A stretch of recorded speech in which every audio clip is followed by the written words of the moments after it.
everyone, welcome back to another video. Today we are talking to someone who is perhaps the youngest person I've spoken to so far, but do not let that discredit his skills. He's been making music since he was what, 6, 7?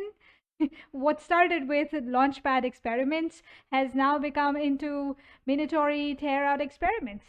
The main focus of today's discussion is going to be rebranding because as musicians, sometimes you need to repackage your music, but when you do that, what happens? What are the things you need to consider? Some examples of things gone wrong, stuff like that. We'll talk about that. Oh, and before I forget, the person we are speaking to today is, well, he was Tezzin, but now he's called Tritum. So, welcoming Tritum, and all the best for his rebranding. Let's hope it goes as planned. And as usual, I'm also going to play a sample from his upcoming rebranded name, and it's going to be something you've never heard before. So happy listening, and I'll see you on the other end of the conversation. Bye bye.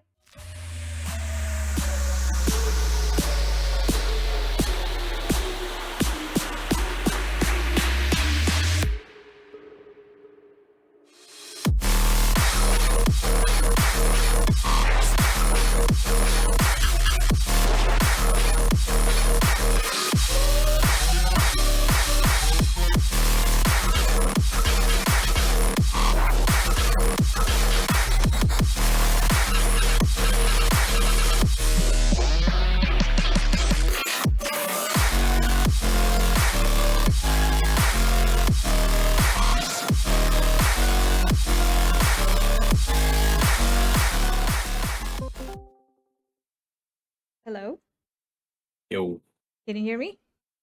yeah, Yo, how are you? I'm good. Okay, shall we start? Do you have anything in mind, or do you want me to go with my questions? I'll just go through the questions for now and we can get to the rest later. Okay. So I spoke to you before once, and from that conversation, one thing that came up was your launchpad and initial experiences with production. Could you tell us about that? Yeah, so I think I forget exactly how it started. I don't remember if I was just on YouTube or something, just randomly browsing, Mm-hmm. but I came across this video of some guy. I forget what his YouTube channel was called. It's like a really famous Launchpad cover nowadays, but he was doing a first of the year by Skrillex on the Launchpad, and I just thought it was like the coolest thing ever. Um, So I was probably I'm gonna make a guess, maybe 6, 7 at this point. And I like asked my parents to get me one or whatever, and then they finally did, which was awesome. I was super happy. It came with a copy of Ableton, Mm-hmm. which I downloaded and tried to fool around with, but my small little smooth 7-year-old brain couldn't comprehend how complicated Ableton was, so I ended up just getting the mobile launchpad app on my like 10-year-old iPad that basically was just a bunch of loops. Mm-hmm. And that's kind of how I started with fooling around with music. Okay, so you were 6 or 7 when you did that. Wow, okay. Yeah. Could we consider you like one of the youngest producers in the scene? Because I don't think I know anyone who started producing at like 6 or 7. I mean, I guess you technically could. I wouldn't necessarily call it producing. I still have some of those old songs just unlisted on YouTube, and Mm-hmm. they're not pleasant to listen to. I can say that pretty confidently. Mm-hmm. That is understandable. I mean, those were your initial projects. So, Yeah. how did you switch from that to then FL Studio? That is what you use right now, right? Yeah, I'm a seasoned FL Studio user, I guess you could say. Mm-hmm. How did you switch from Launchpad to that? So I think I had kind of quit the whole Launchpad thing because I was getting really bored of just having to use the same loops over and over again and stuff like that. So I just kind of hadn't done it for like, I think somewhere around a year probably. Mm-hmm. Um, and I was just looking through YouTube, and I think there's this like one YouTuber that at the time was doing like all kinds of tropical house stuff. And I saw them using FL Studio. I'd completely forgotten that Ableton was actually production software. I didn't know that. I had no knowledge of how that worked. Mm-hmm. So when I saw FL Studio, I thought it was the only one. So I went and downloaded the demo after figuring out that's what he used. And just I think I probably downloaded some cymatics pack because I remember from my Launchpad days when I used Ableton, that was one of the first things I did was get cymatics packs. So I think I remembered that word just kind of in the back of my head and grabbed some of those, and then I just started throwing them together in FL. Mm-hmm. Anything specific about the cymatic pack that you liked? Um, I don't really use cymatics anymore. I think I probably just downloaded like the dubstep starter pack or something like that. Ah, right, right. Something to get you started with, I guess. Yeah, Okay. So, over the period of how many years now? 6, 7 years that you've been producing. yeah, something like that. So, over this period, your music has turned out to be more tear outish. If I'm going to label it anything, I'll say that. You can agree or disagree. We'll get to that. So, tell us about how you shaped the direction of your music, the influences you've had on the way. My initial kind of influence was Evil Wave. You probably remember that from Yes. the book. That was kind of how I discovered the whole deathstep subgenre. So that's kind of where I started. But there was nobody that had really made a sample pack for that specific type of music because Evil Wave has like this really distinguishable sound design that I haven't Mm. heard from any other artist before. But I did find the Code Pandorum sample pack, and at that time I had no idea who that artist was. Oh. Um, which is kind of funny and ironic because I think most people discover this genre through him. But I just downloaded that because it was the closest thing that I could find. It was like the free one from whatever audio. I think some company. I think you know the sample pack probably. But yeah, I grabbed that and just started fooling around with that. But eventually, probably after 3 months of producing, I realized that I couldn't recycle the same samples over and over again forever. I ended up getting, I'll just say, Serum by unconventional means, Okay. and started learning that. I don't really use Serum anymore all that much. I'm more of a resampling kind of guy, but yeah, Serum was where that whole sound design thing started, and I'm gonna put my music into 3 different periods, right? So Okay. the first like 7 months, like the Dark Enders era, the cringe era, Mhm. was basically just learning what every button in FL Studio did. Then this like 2 year long Tezzin kind of period that I'm just finishing up now Mhm. was learning how to actually make a coherent song with and keep it interesting and learning sound design and all that. That was kind of the Tezzin era. And now what's happening now is kind of the natural continuation of that, if you will. Okay, that makes sense. And speaking about what is happening now, could you tell us what the journey looked like from Dark Enders to Tezzin to what is happening now? Well, I don't remember if I told you previously, but considering this video is coming out after it's revealed, like a day after, I can obviously say this. So I'm rebranding to Tritum, which funny story about the name. I basically just looked up cool words Uh-huh. that were sci-fi. So tritium, I think that's how you pronounce it, is just a radioactive rock, and I thought that was a cool word, so I just removed the I to make it easier to pronounce, and also so that I wasn't named after a radioactive rock. But it fits the theme of the new brand in a way because it's very post-apocalyptic based, Hmm. and obviously a lot of things that people attribute to that are like nuclear fallout and stuff like that. So it kind of fits, Right. and it also sounds better than Tezzin in my opinion. So And what gave you Tezzin in the first place? Because I never found the origin of the name. You just told me that somebody suggested this to you. yeah, you might remember way Wendig. back Hmm. like a year ago. Yeah, Wendigo. He's quit music now. But we talked quite a bit, and he was the person that suggested that name way back in like I think probably July of 2019, which is fun because I'm doing this rebrand in July of 2021, 2 years later. Hmm. So why this rebrand all of a sudden? Or is it because you said that you have evolved to a certain point where your music, I guess, required a new packaging, let's say? Yeah, it's a combination of that and also the fact that people still seem to remember Tezzin, which is the brand that we're recording this in, but whatever, for being the like the Minotaur guy, the guy that did Minotaur, which I haven't Ah. done Minotaur since like I don't know. I think probably December or January of 2020, Mhm. like December of 2019, January of 2020. So that's like a long time, but people still remember that era, and I don't really work on music like that ever anymore. But yeah, that, and also because my music is vastly different from what most people have heard from me up until this point now. So That makes sense. I listened to one of your songs you sent me. Are we allowed to talk about that? yeah, that's the first release under this project, so I think it's fair to talk about. Digital Facade, right? Yeah, Yeah, I did get the post-apocalyptic and more of a, how do you say, sci-fi kind of theme from that, which I yeah, liked. It also had the heavy elements that some of your Minotaur era songs could probably translate to. So I like where this is going. yeah. So what this song is it's like a transitional song, I guess. So it still has like those post-apocalyptic, choir elements and stuff Hmm. like that from Tezzin, but it also combines it with the much more sci-fi influence stuff from Tritum.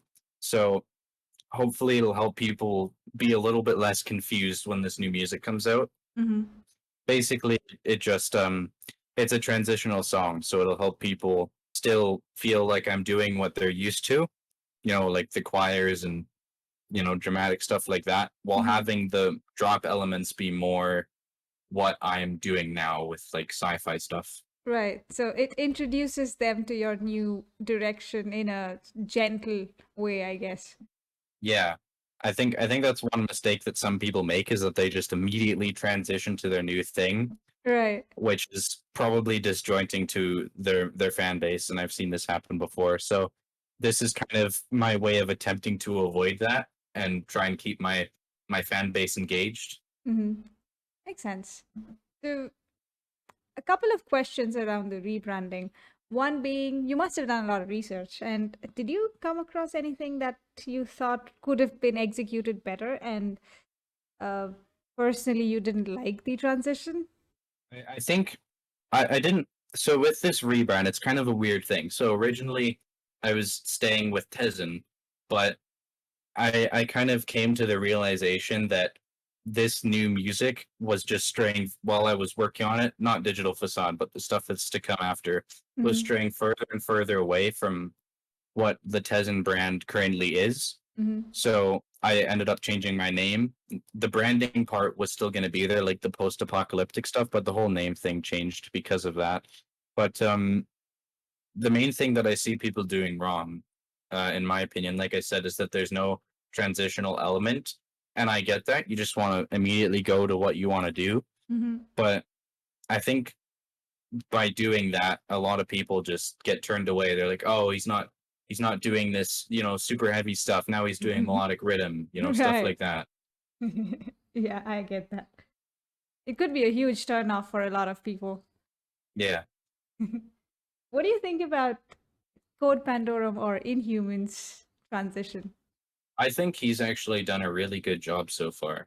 Because I think I don't know how to pronounce the name, but Apache, I'm just gonna say it like that, Apache, whatever.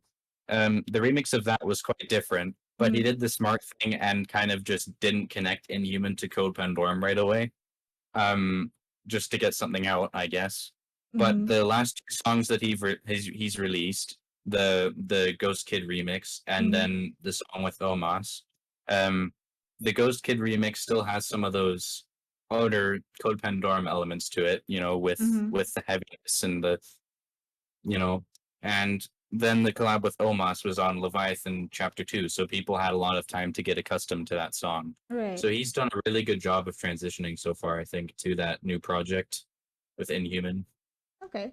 And what can we expect from you going forward? You mentioned the themes that you're going to work, but is it going to be completely, uh, let's say, heavy to light, or is it going to be something drastically different, or is it going to be more like a gradual change? So after Digital Facade, I'll probably release like one more mid-tempo song. Mm-hmm. Um, or this main thing that's kind of like the main concept for this new brand comes out. Mm-hmm. But aside from the mid-tempo stuff, the main sound of this brand is a lot more experimental in things like time signatures and music theory, but I'm Mm-hmm. still keeping it heavy because I do still obviously love that atmosphere. I'm just trying to put more of a theme that I can get with through it and experiment more and not feel like I'm restrained to doing one thing over and over and over again. Like I've kind of felt with this project, Tezzin. So yeah, that's kind of what I'd say, more sci-fi stuff, more experimental. Yeah. Okay. Yeah, that makes sense. I think, I mean, if you're into the Minotaur scene, it can at least seem like that there is not enough room to move around, at least in terms of how the bases should sound, how the, I don't know, the heaviness should translate. You have like a, not exactly a formula, but from what you hear from people, it kind of becomes a formula at the end of the day. At least that's what I've experienced as a listener. Do you feel the same? Yeah, and it's not even with Minotaur. It's with Death Step, which is what I mainly did. I would say for the last like 7 or 8 months of this brand, with my album and stuff like that, that I would consider that Death Step. It's that also seems to be very formulaic. In the fact that for most people, I feel like it's just this is a main thing that I come to, like a main problem that I find with most communities for this kind of music is that the producers care about the effort you put in, but I feel like this is just an average thing. But I feel like a lot of the fans just want you to go heavier and heavier and louder, Right. which which is really annoying sometimes because it's like, okay, so I spent a ton of time trying to make something, clean and different that doesn't follow the specific formula while staying in the thing, you know, Mhm. the the boundaries of that genre, and then all you hear is that it's not loud enough or that it's not as heavy as your old stuff, which Yeah. is kind of demotivating sometimes, right? And I think that's a really big problem with this scene right now is that it's just about going farther and farther and farther to the point where it really can just become noise. And I hate saying that, but that does happen. I've heard it happen before. I can actually feel some of that. I mean, I probably would blame myself for saying that at times because I say that is good, but it's not as heavy as I would like it to be. And sometimes heavy can mean different things to different people. It doesn't necessarily have to be loud, but I think you get the point. And yeah, I Yeah. also realize that some of it can just become like background white noise.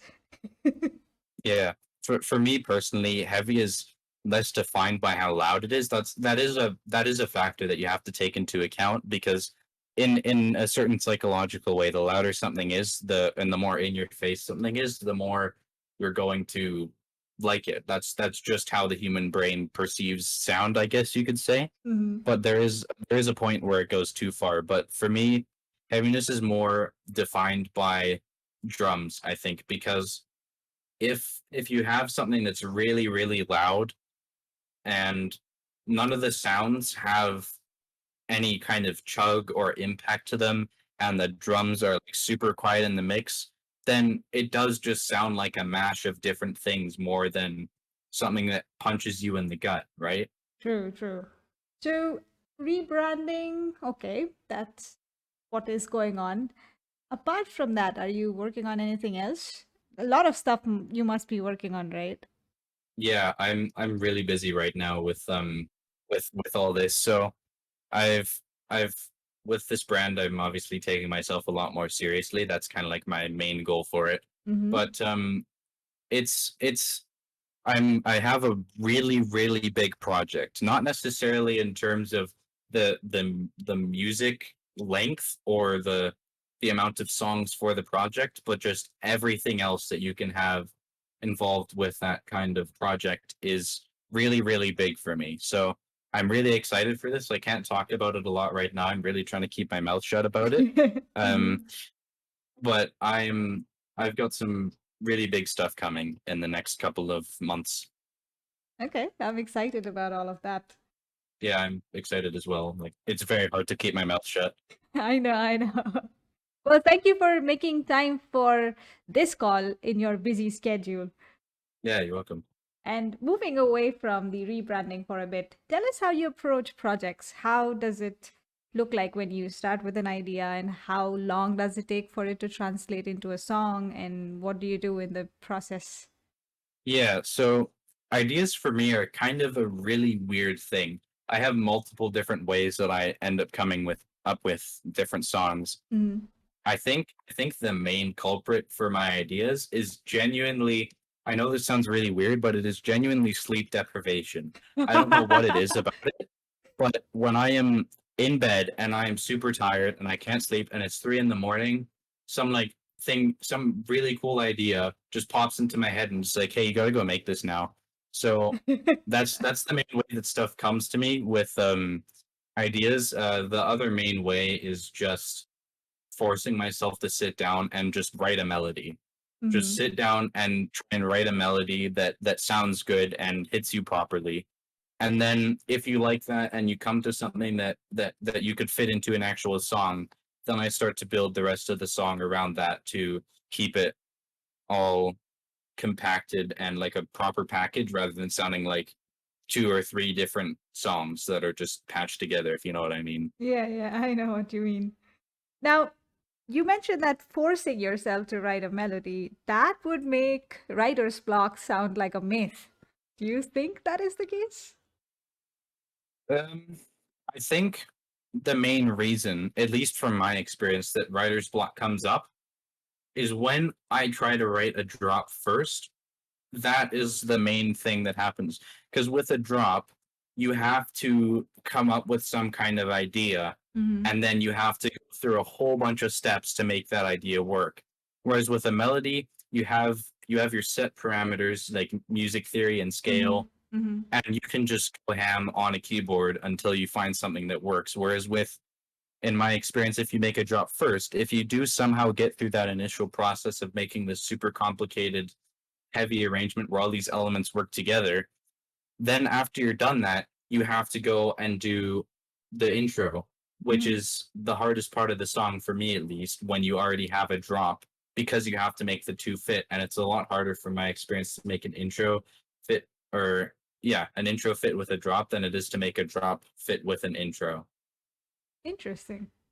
I mean, I've heard people go the other way, which is make the drop and then go to the intro because intro is not something everybody enjoys. Yeah. I definitely like intros quite a bit because they give your song a theme. Hmm. Whereas if you start with the drop, yeah, it's just the drop is meant to be the main focus of the song, right? The Hmm. main thing. But if you don't have some kind of defining theme that goes with that drop, it just sounds like two separate songs, like I said. So Yeah. yeah. And I think the introduction or the melodies or something catchy to, remember is also a big factor in whether somebody listens to it again or not. Otherwise, it just, becomes like a transitional noise thing. You go through it and you forget about it.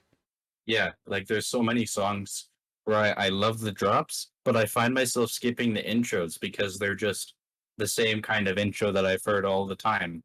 And Yeah. they're in the same key of like F or Yeah. F minor, right? Like it gets repetitive after a while if you don't come up with a proper theme or catchy thing for the intro. Yeah. It must be a lot of work. I mean, being music producer is a lot of work in the first place, but then you have to then keep in mind all of these things. Wow, it's a lot of work. Yeah, it's not it's honestly not as hard as it seems if you really enjoy what you're doing, I find. Like I just a lot of this stuff, I know it sounds like you have to think about it, but half the time you just end up doing it. Mhm.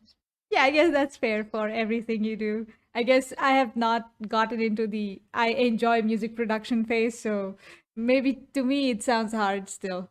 Yeah, I can see that. Yeah.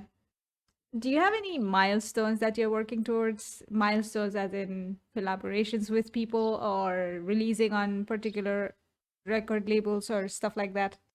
Yeah, I think honestly every producer should have some milestones at least. It's good motivation for stuff. But for me, I'm starting to hit a couple of them now. I won't elaborate on them, but Mm-hmm. one I haven't quite hit yet. I really with my, Death Step roots, I still am really adamant to try and get at least one song on Crow's Nest. That's one goal that I've been working towards for the last 3 years. Okay.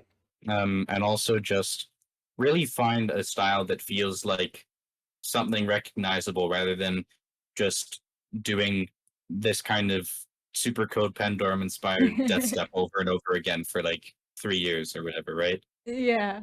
Uh, don't take it offensively, but sometimes I feel some of your songs are a little too much inspired by Code Pandorum. You know what I mean? Oh no, I totally get that. There's definitely some songs that are like very strictly inspired from his music. You could pinpoint to this song, and that song was probably motivating this particular song that he made. So, yeah. Yeah, absolutely.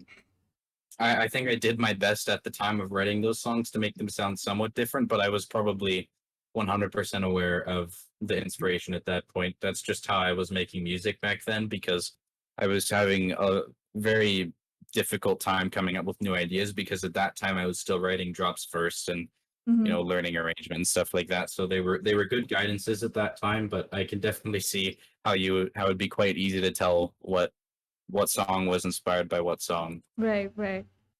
Okay. So, I'm not delusional in that sense. Yeah, absolutely not. Okay. And I had one question that I wanted to ask. Hang on. Oh, yeah. You mentioned that you wanted to make music for Doom, right? Yeah, that'd be like a cool thing. I finally got like an audio interface set up. And I have an acoustic guitar over here that it's not an electric guitar, but because I have a microphone for it, I can just throw it into FL Studio and throw like a Tone Forge, which is just like a digital guitar amp on it, and basically get a very similar result. Mm-hmm. So, Can you play it? not very well. Most of it is just I'm still learning the guitar because I haven't Mm-hmm. played it in a long time. I think the last time I played it up until recently, when I was like 7 years old or something like that. So it's been a Okay. couple of years, but Yeah. I'm just starting to get back into it now and trying to figure out how to properly write in keys with it and stuff like that. Mm. A question that I probably am just coming up with is, do you think for a music producer it is important to at least know some kind of an instrument, or it doesn't matter? I think piano is probably the one because that you can write in any key on a piano, Mm-hmm. basically. So I don't necessarily mean that you have to know how to play a piano, like play and read sheet music, Mm-hmm. but an understanding of music theory and obviously how a piano or keyboard works is kind of essential if you want to write music that sounds pleasing to the human ear. Mm-hmm. So we talked a lot about your music and stuff. I also know that you like computers and hardware and stuff. So what do you do outside of music when you're not making stuff? Um, Mostly just fooling around with game development and programming because that's kind of like my backup path. I love doing that kind of stuff. Mm-hmm. I'm fooling around with Unreal Engine and making the occasional little game and stuff like that. Oh, That's kind of like okay. my side thing. Have you released anything yet, experimental or not? Um, not anything that's really much of a game yet. I'm working on something that I'm planning to release like a couple of years in the future if I continue to work on it. But yeah, there's not really anything that's playable right now. Okay, so you're still in that, let's say, Dark Enders goofing around era in terms of game development. I'd say I'm like slightly past that. Like I'm in the just before the middle era of Tezzin, let's say. That's Okay, that's where I'm okay, at right now, I think. okay, fair enough. I was looking at something you made on your YouTube channel. That was one of the, not sure, something like a free game development engine on Steam. I don't remember the name. That Yeah, was an yeah, interesting watch. yeah. It's funny because there seems to be a really big community behind that engine that wasn't too happy with me trashing on it, but Yeah, I saw. my points still stand, and I did have a fun time making that video for Mm. sure. Could you mention that name? I forgot what that is. I think it was called Copper Cube or something like that. Yeah, yeah, Copper Cube 6. Yeah, Okay. So what are you working on right now? Unreal Engine or Unity, other stuff? yeah. I'm using Unreal Engine. A lot of people say to use Unity first, but I personally, I Unity. was the engine where I opened it up, and the first thing that happened was that I got an error message without even making a game. Okay. So I obviously moved right to Unreal Engine after that, but yeah, I don't know what to say about that. That's like funny beyond. yeah. Okay. What would you say to people who are probably still very young and want to get into music production? Say, if you had to give suggestion to your younger self, what would you say? I mean, I remember when I was doing this when I was younger, I did feel discouraged a lot because I got into that unhealthy cycle where I would just rather than compare in terms of trying to learn from it, like Mm, a different song, I would just compare it to something that was like way out of my league to the point that it was obviously using programs that I didn't even have access to at that time, like plugins and VSTs, and then just mm. get really demotivated that I was still using samples and that I didn't have any money. Oh. Basically, I would probably just say, keep going, keep grinding, use the tools that you have to the best way that you can. Because I think I made the mistake of trying to get myself a ton of these really professional tools like Serum and all of that stuff like right away. Whereas Mhm. I probably should have just learned how sound design worked in general with something with like one of the tools that I had on myself when I first started. Okay. So essentially, you don't need fancy items to get started with, right? Absolutely not. I'm pretty sure Space Laces, you've probably heard of him, the Yeah. dubstep guru. Yeah. Um, I'm pretty sure I remember seeing, I think a lot of his basses are resampled Citrus presets, Oh. like the weird ones. I remember seeing someone say that, and also I think I've seen Citrus open in the background of a couple of his little demo videos for songs. Hmm. So that's kind of interesting. Yeah. Okay. So you also mentioned that sometimes your music gets taken as noise. Has that changed since the last interview we spoke in? I mean, I think when you have music like this, there's always going to be some people that just consider it noise, whether they're, some classical music purist or something like that. Uh-huh. I think with this rebrand, that's certainly going to lessen because it is a lot more influenced by like, what I guess those people would consider real electronic music. I don't know. It's just it's a lot more conventional music while still being a lot more unique, if you can grasp what I'm saying. Okay. I'm trying to, put it in a box which would fit, but I don't think I have a box for it yet. I mean, when you say conventional, it's something that, say, I don't know, Marshmallow would be conventional because like a lot of people like him and it's easy to like.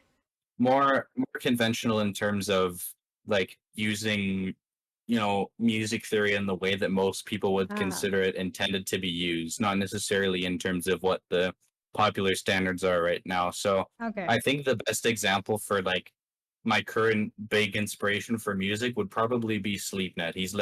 It's Nick, who is a former member of Noisia. He is Mm, just his ideas and understanding of music is just absolutely bonkers. mm. I have not listened to Sleepnet. I'll probably check him out.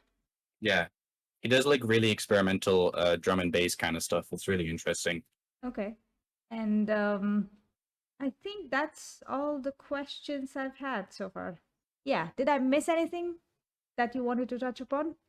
I don't think so, honestly. Pretty much, I'll just give a couple final notes here. Mm-hmm. Just like a slight summary, just to all the people that are very confused right now and think that I've quit. I have Mm-hmm. not quit. I guess in regards to my stuff being deleted from the Tezzin SoundCloud page, that's still my SoundCloud page. I'm still using that. I've just completely blacked it out for now for a fresh slate on SoundCloud. Right. But if you still want to listen to my music or you still, want to hear the newer Tezzin stuff, which is what most people want, I think from like the last year is where most people I think found my music.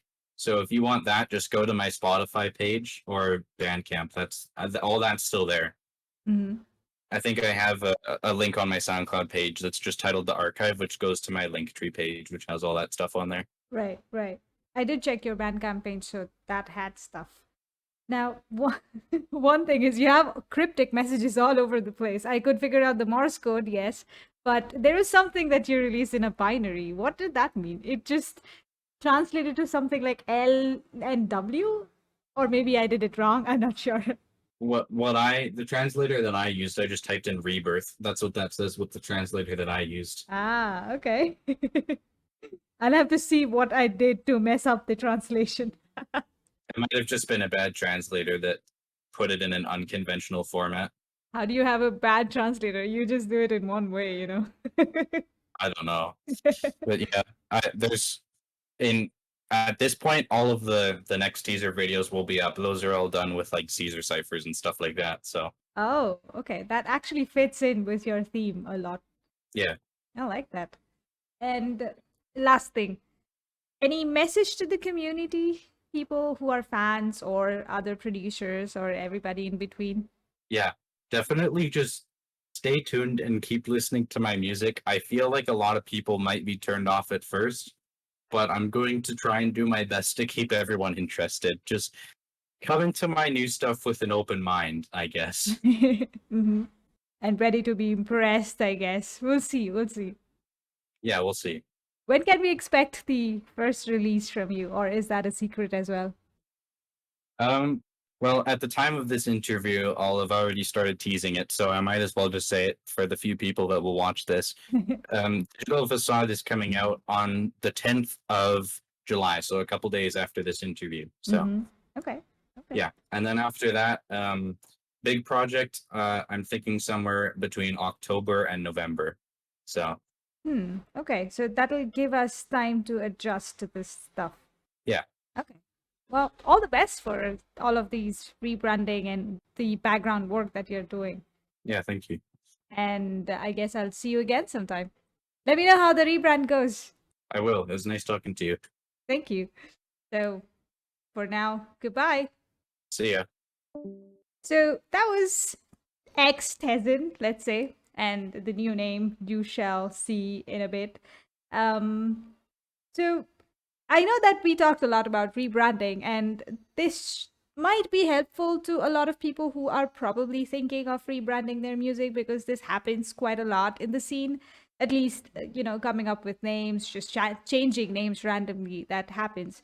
So there is obviously a way to, not disorient your listeners by changing things altogether and removing everything from your SoundCloud account. That seems drastic, I understand. So there's obviously a good way of doing that and a bad way of doing that. So hopefully this conversation gives you some ideas of how to execute that without, throwing people off completely. And with that, yeah, that's about it for now. I hope you enjoyed it. If you have any questions about rebranding, feel free to pick Tezzin's brain about that in the comment section, and I'll do my best to get the answers for you. And until next time, bye bye.